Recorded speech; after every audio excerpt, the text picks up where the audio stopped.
Welcome to Head of Mischief for another literal lyrics, where we apply the cold, hard steel of logic to the soft, spongy brain of pop culture until it leaks grain matter onto the carpet.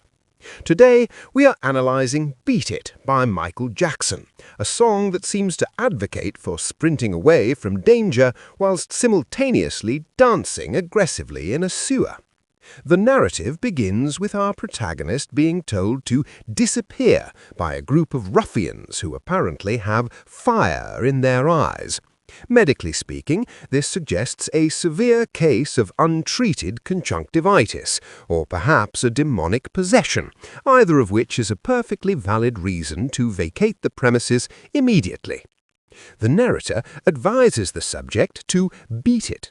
Now, to a literal mind, this is confusing. Is he instructing us to physically assault an inanimate object? Are we whisking eggs for a quiche? Or is this just American slang for leaving? If I were surrounded by men with flaming eyeballs, I wouldn't stop to whip up the perfect meringue. However, the logic immediately collapses like a cheap soufflé in a draughty kitchen. He sings, "You'd better run, you'd better do what you can, don't want to see no blood, don't be a macho man." Sound advice, frankly. Violence is messy, and blood is notoriously difficult to get out of a single white glove. But then, in a twist that would baffle a philosopher, he claims, "You want to be tough, better do what you can." So, let me get this straight. To be tough, one must run away? It is a paradoxical philosophy that would have seen the British Empire dissolve by tea time on a Tuesday. I say, chaps, the enemy is approaching. Let us be incredibly tough by legging it to the nearest pub. Then comes the chorus, a repetition of the command to leave, followed by the bewildering assertion, showing how funky and strong is your fight. I ask you, in what universe is a physical altercation described as funky? Unless the combatants have neglected their personal hygiene for a fortnight, a fight should be brutal, not rhythmic. Imagine the scene in a court of law. Your Honour, I plead not guilty to the assault charge on the grounds that my right hook was incredibly funky. You'd be thrown in the slammer before you could say moonwalk, you absolute pillock. And then the absolute zenith of stupidity. It doesn't matter who's wrong or right. Of course it matters. That is the entire foundation of the judicial system. That is the basis of Western civilization. If it doesn't matter, why are we fighting? Why are there gangs? Why is there a knife fight in a warehouse choreographed to a 4/4 beat? If rights and wrongs are irrelevant, then we are simply watching men in leather jackets gyrate at each other for no discernible reason other than to sell Pepsi. It's nihilism with a synthesizer, and it's bollocks. He continues into the second verse, warning that they're out to get you, better leave while you can. Fair enough. But then he presents us with an ultimatum. Don't want to be a boy, you want to be a man. This is basic biology, surely, unless he's suggesting that getting stabbed reverses puberty.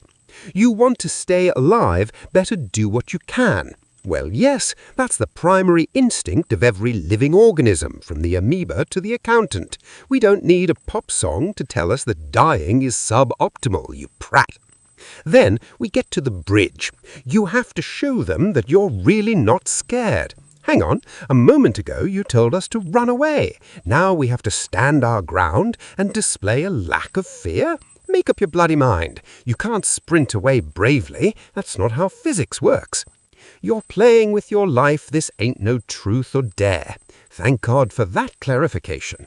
If I chose dare, and the dare was get stabbed in the liver by a man named Spider, I think I'd rather choose truth and admit I wet the bed until I was 12.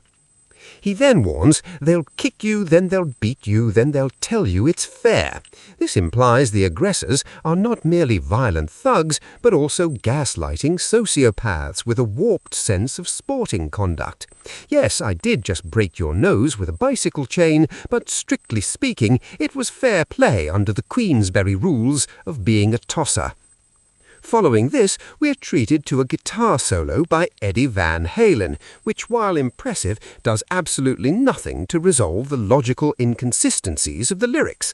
It's just loud noise to distract us from the fact that we still don't know if we're supposed to be fighting or fleeing. The song concludes with endless repetition of beat it, presumably because the narrator has run out of breath from all the running away he hasn't actually done yet. He just keeps saying it. We get it. Go away, Michael. It's the sort of repetitive nagging you get from your mum when you haven't tidied your room, only set to a disco beat. Beat it, no one wants to be defeated. Well, obviously no one wants to be defeated. That's why it's called defeat, you muppet. If we wanted it, it would be called victory nap. In summary, this song is a masterclass in mixed messages.